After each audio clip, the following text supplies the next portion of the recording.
We'll finish everybody up. Hopefully. Hey, Kelsey, talk through that knot one more time while we're looking at it. You're going to put me on the spot and I'm not going to do it right. I'm a professional, let every horse loose on the farm person. So knots are not my forte. So all I'm doing is a bowing. Thank you. So I'm going to loop my lead rope in half. You might not be a great example, friend. I'm going to make the loop here. So the part that's next to the horse is going to go on the bottom. The part that's over the neck is on the top. So I'm just making a loop. I'm going to bring the bunny. The bunny's going to come in the hole, go around the tree, and back through the hole. And pull tight. Just like that. And that way they can't choke themselves. Most of my knots, if you step on the knot, it becomes a noose. And then you're trying to get it untied from you, how you somehow got stuck in it at the same time as the horse.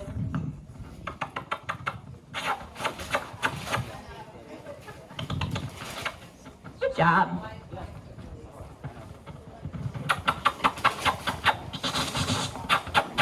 Thank you. I'm a person. This is why I like a flag stick.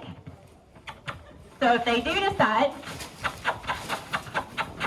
that you're not as scary as whatever is making them scared, you can go up in their face and they won't run you over. It's amazing how they know where the gate is at. I've only had one horse jump out of this round pen in the last 5 years, and it was an Icelandic pony.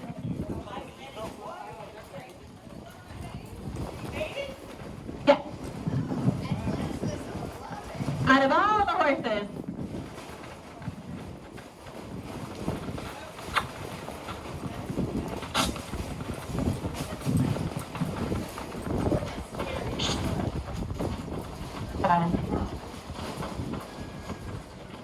good job. And that was Liberty. Stopping? Anybody? It's about the extent of my Liberty training. We are one.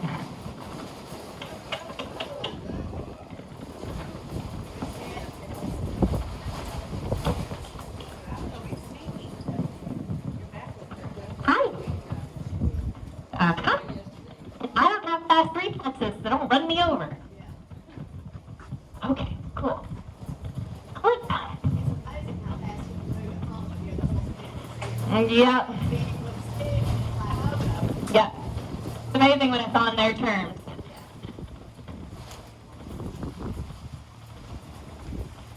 You cannot try to eat me up, right?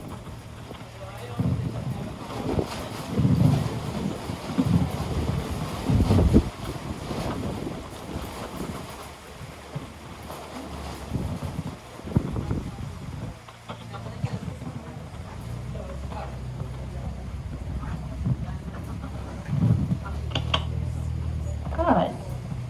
All right. Same thing.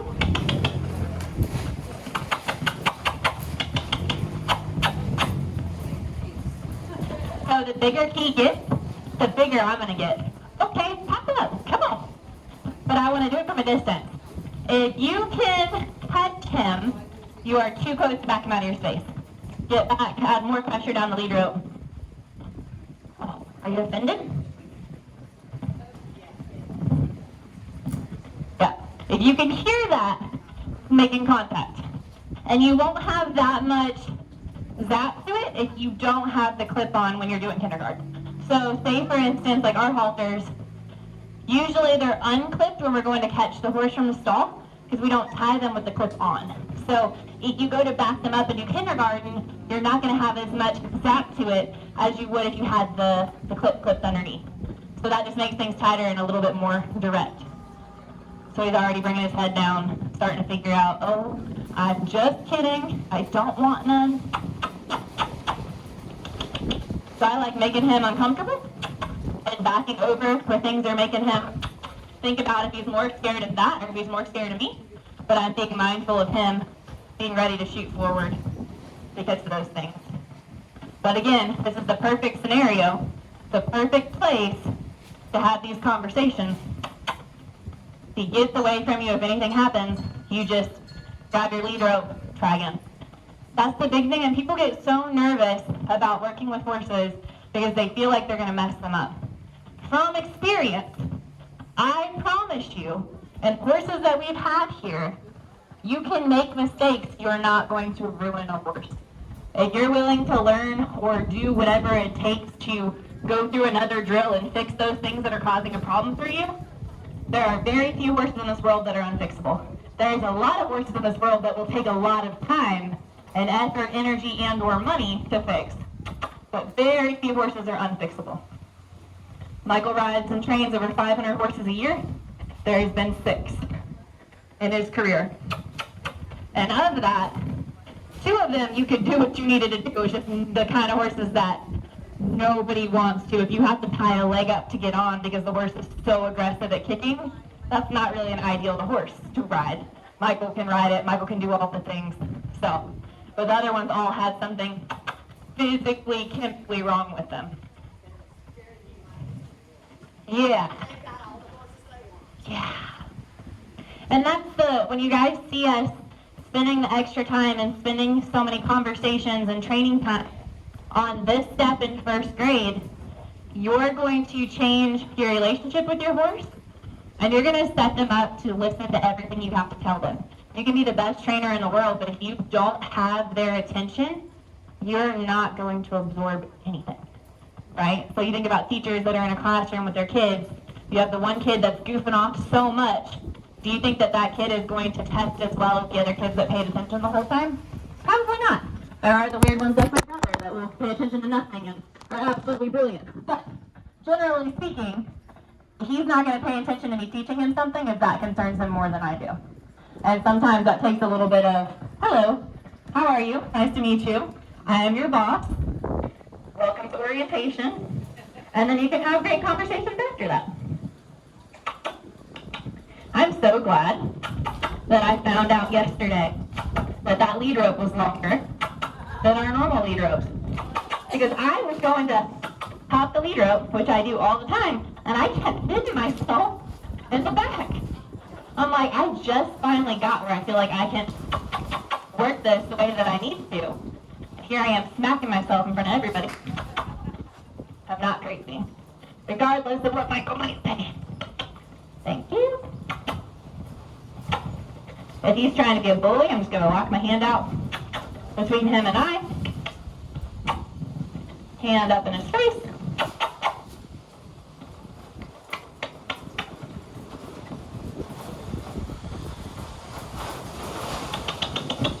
Now I'm getting decent bend out of him, but because I'm still having those periods where he's wanting to lock out on, I'm going to take him through the same steps that I did with the other horses working him from the nose.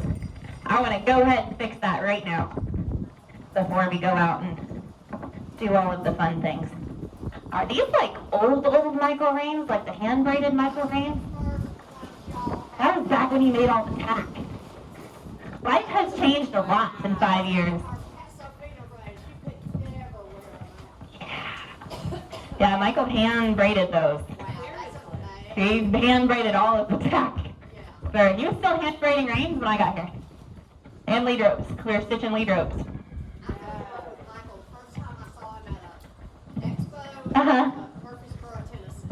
We're going back there. Yeah, he, 2015. No, nope, just kidding. It would have been, he went back there again in 17 or 18. I came in 18. I saw him too. The first time I met him there, he was still so young, you know. And that was before y'all. Yeah. I think There. he must have been 16 or 17. Yeah, 18. I moved down here in 18. So crazy. I have an ornament on my tree. And every year, I have a New Year ornament. And I write where we went, what countries we went to, what states we had clinics in, and where we traveled to, because of horses. And every year when I put my Christmas tree together, this makes you go, whoa. It also makes me so glad that I'm not on the road.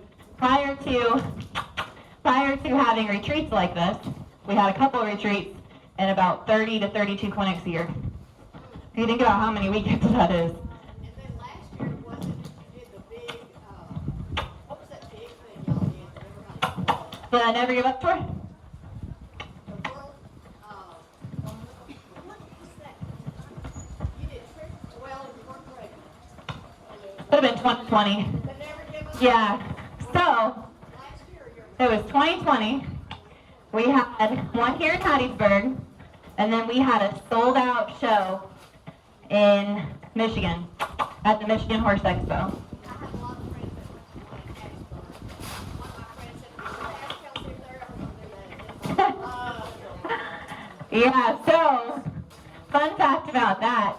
That year we lost over 10 grand in deposits because of COVID. So just the arenas, we were set to do that same show many more times. And because COVID was something that had never happened, we hadn't had a pandemic, so people had insurance and all the things to cover events like that. Every place that we had put a deposit in was able to legally forfeit their deposit to us because of a major pandemic. Yeah, so more than anything, it was, COVID was a year of shifts for everybody. And rather than pout about it, rather than be upset or sit there and mope about the fact that we just had our first sold out, like the show on the way home, I can remember driving home and telling Michael, we made it. Like this is it. This is gonna blow everything out of the water. We had all those events scheduled to do it the rest of the year. And as we were leaving, we got a call from the facility that the expo that was going in after us got shut down. Like it was right there all at one time. And no, so what we did is I just took the knowledge that I had learned to that point. I had already done the membership for 2 years at that point, and I figured that we needed something free to give people inspiration, especially in a time when everything was so negative. So rather than feed into the negativity, come back here and mope, we went live for 47 days straight for an hour to 3 hours a night and shared with the world everything that we could to try to help people while they were stuck at home and give them some kind of success, because that was rough for a lot of people. I mean, not everybody can just step in. We just made a shift and said, hey, we know things are going to look differently. All of our expos that we had booked for that year got canceled, and we just made a shift, and we went from having 10 training horses a month to 20 training horses a month, and we rode 20 training horses a day from that point until now. We've been tapering down. Whenever I got pregnant, we tapered it down a lot too, just because it was a lot. It was already a lot, but you run into a catch-22 because you want to help as many people as possible, but you can only take in, like there were certain months where if we knew we had a really, really bad one coming in, we wouldn't take as many just because we knew it was going to take, a different level of caution. When you have certain academy students in, you have to be cautious of what kind of horses you have in here, because we don't have a minimum requirement for our academy program. So we have new horse people that want to see if it's something they're interested in. We have new people with horses that are in here, and if all you have is horses that are trying to hurt people, it's a lot harder to watch and maintain, and there's a lot of balancing. But it's going to be good. It's going to be nice to get a ton of passive babies coming up. Since we started rebreeding and getting babies back again, now we're going to turn all of them into pyrotechnic, like next level sale horses.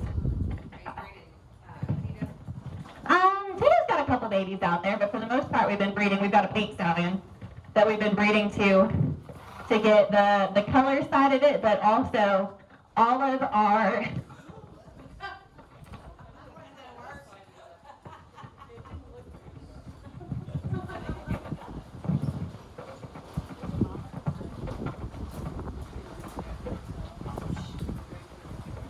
like insta-bloat.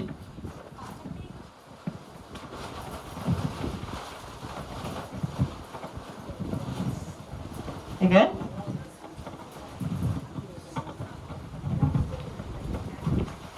Yeah, we're gonna keep doing the academy program. Keep doing stable horses, keep doing expos, keep doing retreats. We have 12 scheduled for next year, so we increased from the 10 we did this year. And we added a gated retreat We took away the colt starting retreat because that was definitely not fun. I don't know why I have these great ideas in my head, but yeah, well, it's fine. Not one of my better ideas. 'Cause it wasn't like the horses that came were actual colt starts. People snuck in some problem horses, colt starts, and I almost broke my collarbone coming off of a warm blood. It was great. Good times. All of this stuff is like instant karma for the decisions that I've made in life and made Michael do. Like, babe, won't this be a great... Good job, buddy. Maybe not.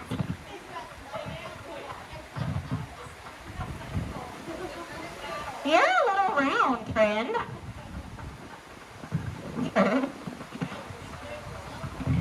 I am a professional YouTube. Professional.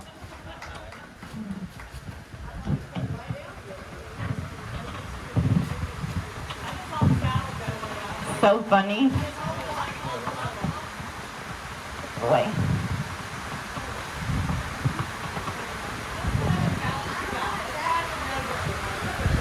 This saddle usually flip around?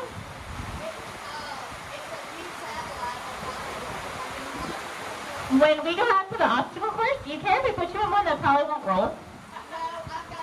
Okay. Okay. Yeah. Just a little bit. It's okay. I'm a professional at hanging off the side of horses. Not necessarily preferring to do that on horses that are not trick riding broke, but you know, I'm always up for an adventure.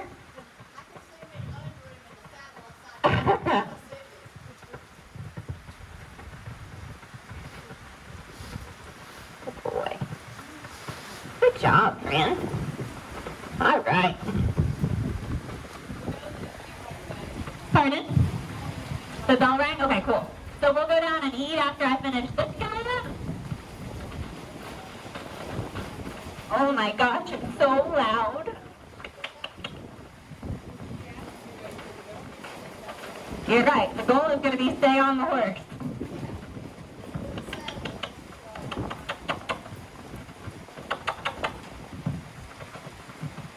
Good job. If you're really bad about grabbing reins on the horse, think about being a barrel racer at the NFR. Lock your hands out in front of you. Pull when you need it. Give it back when you don't. Pull when you need it. Give it back when you don't. And that'll keep you from, at the NFR, the National Finals Rodeo, where you see them leaving the arena and they're, scared the horse's ears. Be like that. Sorry, yeah. Be like a barrel racer at the National Finals Rodeo. Sorry. Using abbreviations that it just ended, so I'm like in the zone. But if you think about that, it'll keep you from getting nervous and snatching on faces. Because you don't want them to think that they're doing something wrong, and usually, by putting pressure on both reins, they're thinking you want something different. Good job. There we go. Good job. Now you're a professional soccer player. Look, how hard was it? Whoop! Just kidding! Would you like to ride it? Or you want to wait until you have a... You should be fine. I'm going to cinch it up even tighter. Just don't get like overly excited trying to trick ride. Okay? I'll just do a few flexes and push it off. Yep. Excuse me, friends. I need you tighter. So we'll go get something to eat.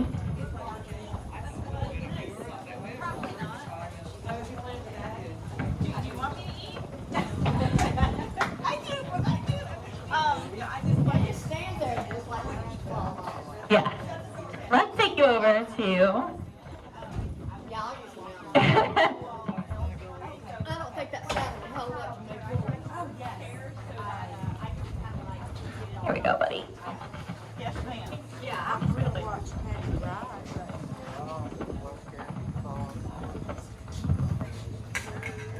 Who? There you go.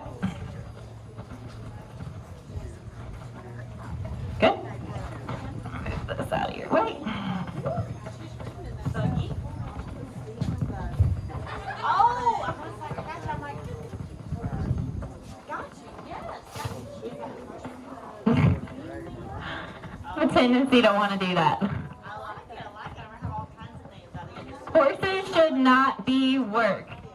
I repeat, horses should not be work for you. That is the goal, to enjoy every ride when you get on them. And husbands should not be working. Oh, I don't know if I go that far. If it's that kind of work, it's not the right work. Yesterday he had Brooke glaring at him. He had me almost wreck the four-wheeler coming up here to glare at them. I was so glad you did that because I wanted to say something. I thought it's not my place, but My mom ratted him out. She's like, so I know that I'm probably not supposed to say anything. I'm like, ah, it's fine. I'm a fly nurse and I know head injuries. I almost ran Roberto over with the four-wheeler. That was fun. I live with a husband that has severe head injury. Yeah, it's dangerous. We lost a friend last year to a Yeah. It's crazy. Oh, he says, can you grab the can bag, ma'am? He's helping you pick out the obstacles. She's like, I'll take that, thank you. Good job, buddy. So if any of you guys are grabbing something off the wall or grabbing an obstacle, I want you to always think about grabbing it with the rein hand on that side. So what you don't want to happen is you're holding your reins with your left hand, you grab with your right, and they start spinning in a tornado, and whatever you have on the outside is just making them continue to spin in circles, okay? So if I'm going to ride up along something, with Michael's, it's fine. Right? Maybe. So if I'm riding up and I'm going to grab the tarp off the fence here, I'm going to grab that object with the rein hand and bring it to the horse's shoulder. Don't hold it out in no man's land where they spin a circle because it's not touching them. Bring it to them, touch them, freeze them up, then you can pet them with it. Don't let it hang out there and you shake it. You just find yourself in this whirlwind tornado that you can't get to stop. Good job. So you're saying grab the object. Good. The rein hand, yes. You can keep your other hand on the rein as well, but reach out with that and bring it straight to the shoulder on that side. Don't let it turn the opposite direction and you just end up in a crazy tornado of course. Good job. All right.